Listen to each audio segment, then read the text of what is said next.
We were talking yesterday about the electric field between, like, say, a big bar of positive charge is pretty uniform. Down here, I should have written E. These are all electric fields. This is the electric field we're drawing. Similar from a minus charge, a big, huge bar of minus charge if it were super long compared to the particles in between their size. So if you put two of them together, both of them together, both are two, then the electric field in here is quite uniform. At the edges, it would, in real life, these things have a size, and the edges it would kind of bow. It wouldn't be exactly uniform. It'd start to get weaker and weaker off on the sides. But a major deal here is that if you're trying to find the force on a particle in between parallel plates, you cannot use Coulomb's law. Coulomb's law works for 2 point charges, right? Charge A and charge B, or Q1 and Q2. If they're real small, or if they're spherical, so that we know where their center of charge is. Or the problems that you had in the book, they didn't really worry about it, even though it was a balloon and jeans. It wouldn't really work. It would just give you an estimation. But particularly, it does not work for something like this. Okay. We don't even need to know this charge and this charge or those distances, as long as we know the electric field where we are. So even if we didn't know what was going on, as long as we know what the electric field is, we can calculate the force on a charge by using this equation, which comes from the definition of the electric field. Okay, but what if we did have 2 or just 1 charge? What if you have just a single charge sitting out in space, and you know its charge, you know where it is, and you know its charge? So we said if it were a positive charge, the lines would go, and no matter where you put a little test charge someplace, sorry, my hand's in the way, some little test charge would get, if it's here, it gets pushed away. If it's over here, it gets pushed this way. So we draw the lines going, this way.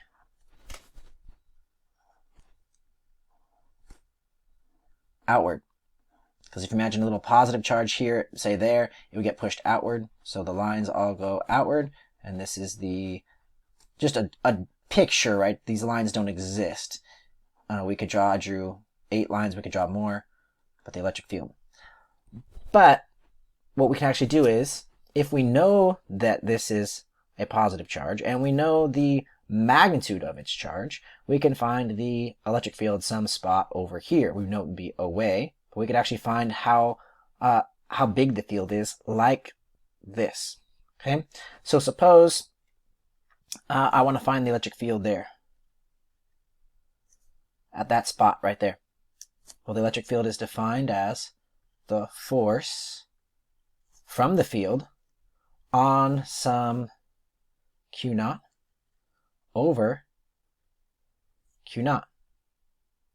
Now, let's say this is that's a 5 microcoulomb charge. I'll make it 5.0. It's a 5 microcoulomb charge, that guy. And we want to find the spot way over there, and say this distance is,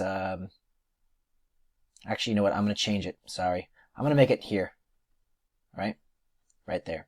Just so we can say that the electric field is to the right, because if you pretend to put a little positive charge here, it would get pushed to the right by a positive charge. If we were to pick over here, the electric field would be to the left, and we already drew that. So how can we find the force on that charge? Well, the force, if we were to pretend to put a little Q naught right there, this is a spherical charge, and our little test charge, a little point charge, so we can use Coulomb's law. So the force, we could use the other form of the electric force for the force from the field. And that would be, so I'm going to put the Q naught way down here. That would be, we're going to use Coulomb's law, K, Q1, or that's my positive charge, the 5 microcoulombs. And I could write Q2, but I already called this guy Q naught. And that's all over R squared. So we could start plugging in numbers here if you want. 9.0 times 10 to the 9th. We'll pretend that's 3 sig figs. That's K. Q1 we said was 5, and I'll make it 2 sig figs. 5.0 times 10 to the minus 6 coulombs because it's 5 microcoulombs, all times, oh, what's the charge of Q naught? I don't know Q naught's charge. It's just whatever little charge I want to put there for my test charge. Let's pause for a second. What's R? Oh, well, we need to know how far away it was. So suppose the problem says this is, I don't know, 7.0 millimeters. So be careful. 7.0 milli means 10 to the minus 3 meters, and then we're going to square it. And then we're going to divide by, well, Q naught, but what's Q naught? So it turns out it doesn't matter what Q naught is. Pick a number. I'll pick 3 nanocoulombs. And then we're going to divide by 3 nanocoulombs. So if you see, it doesn't matter what that charge is. It cancels out. So if the charge were 3 times bigger, the force would be 3 times bigger, or 10 times bigger. Say this test charge is 10 times more charge. The force is 10 times bigger, but when you divide by Q naught, which is 10 times bigger, the 10 over 10 cancels out, and you have the same electric field, which we said makes sense because it doesn't matter what I put here. The electric field from this charge, the source charge, is the same right there, whether we put something there or we don't put something there. We just need to put something there to get a good, experiment for what the field is, to figure it out. But now we're seeing we don't need to do an experiment. We can actually calculate the electric field. And maybe I'll call this charge A. This is the electric field from charge A. I could come back and call Q1 QA if I wanted to. And we can get a value here for this electric field. Let's see. I'm going to pull out a calculator or something like that. So what do we got? Turns out to be, I hope I did this right, I'm getting a really big number. But we're very close to this charge, I guess, 7 millimeters, I don't know. It is 9 point, we had 2 sig figs, 2 times 10 to the, let's see, that would be 6, 7, 8 newtons per coulomb. Because this force up here would have been in newtons had we had that, and we divided by coulombs. So there, and then what direction is it? That's the magnitude. We said we were over here. So if we pretend to put a little positive charge there, it gets pushed to the right. Or if you see from our picture, we already drew the electric field was to the right. If this had been a minus charge, and we pretend put a little positive charge there, the force would be to the left. So you'd never pretend to put a minus charge. You always pretend to put a positive charge there. Put a little positive charge here. If this were a minus, it would get pushed to the left, and we would say to the left. But this is to the right. I can write to the right if I want. But this really isn't the point. The point of this is that if you look at this equation, we could cancel out the Q naughts. The charge of the test charge doesn't matter. And so E from a point or spherical charge, we don't actually have to do an experiment to figure out the strength of the electric field. We can just do K, Q, and then we're going to call this QS for the source charge. In this case, this was charge A. All over R squared, and that is a new equation, but it only works. This one works always, always, always, always, always, because it's equal by definition. This only works if you're finding the electric field some distance away from some point charge or some spherically symmetric charge. So if we were to go back to the PowerPoint here, and look at this, we were saying this charge is in a uniform electric field. It is not in a field created by one point charge or one spherically symmetric charge. So we can't use K, Q1, Q2 over R squared. So it says, note the force on the charge, so I should say on a charge in a uniform electric field, cannot be found using Coulomb's law. So since you can't use, the force can't be found using Coulomb's law, E is not equal to K, Q source over R squared. We're going to use E equals the force divided by the charge. So we need to, somebody would tell us, hey, this positive charge is getting pushed. And we knew it should be getting pushed down because the field is down. And they'll tell us that force. Or we could do an experiment, right? Put this little charge here. We know it's charge. Put it in there. Feel how hard it gets pushed. How hard do we have to hold it? Basically, push up to keep it from moving. We would know that electric force from the field, and then we could calculate the field. This could be F capital E if you want. The same thing, really. And a negative charge would get pushed in the opposite direction as the field lines.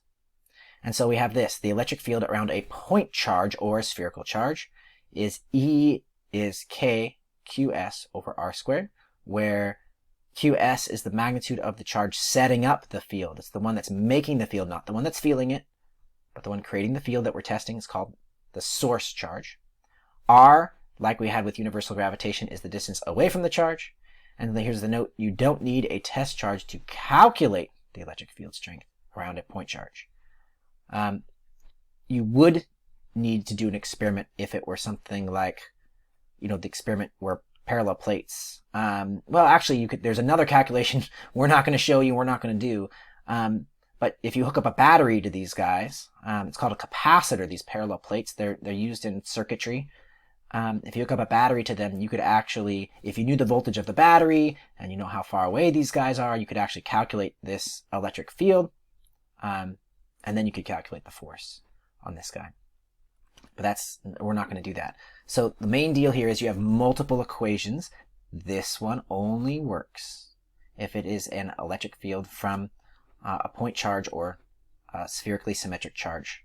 That's when Coulomb's law works. So you could use K, Q1, Q2 over R squared. And let's look at this problem. We're going to skip this one. What is the electric field? Magnitude and direction, 0.50 meters away from a 25 microcoulomb point charge. So we've got a 25 microcoulomb point charge. So flip back to the paper here. So a plus 25, I think it was microcoulomb. Sure hope so. Microcoulomb charge. I know I drew it big. It's really pretty small. It's a little point or spherical charge. Imagine that looks like a sphere. And we're going to be half a meter away. 0.50 meters. And we're there. To the right of it, I believe it said. Actually, it doesn't say what direction it is. It just says, what's the strength? So we're going to just say, if it was up here, we would say up. If to the left, we would say to the left. So maybe at the end, we can say the field is away from the positive charge, which we already knew. The field lines go away from a positive charge. So let's calculate this. This is a point or spherical charge, so we can use this equation. E, and I'll call this QS, that's the source charge, creating the electric field.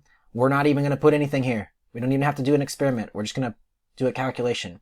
That distance away, we can find E from this QS, or from maybe ES or something, but K QS over R squared is 9.0 times 10 to the 9th. I'm not going to put the units on it. QS is 25 micro is 10 to the minus 6 coulombs. And then we're going to divide by R squared, and R is half a meter. And square it. And then all we have to do is calculate. And I get 9.0 times 10 to the, fifth newtons per coulomb. You might look at that and say that's a big electric field, but it's really not. The electric field is really not all that big. If you imagine this is, it's still pretty big, but if we put a little charge there, some micro nanocoulomb charge, it's not going to get a huge force, because if it's a 1 microcoulomb charge, this would be multiplied by 10 to the minus 6 would be 0.9 newtons. Still decent force if it's a small thing. But that's how you find the electric field a distance away from a point charge or spherical charge. And if this were a minus, suppose it were a minus 25 microcoulomb charge, the whole thing would be the same. Oh, we didn't say the direction. This is away from the charge.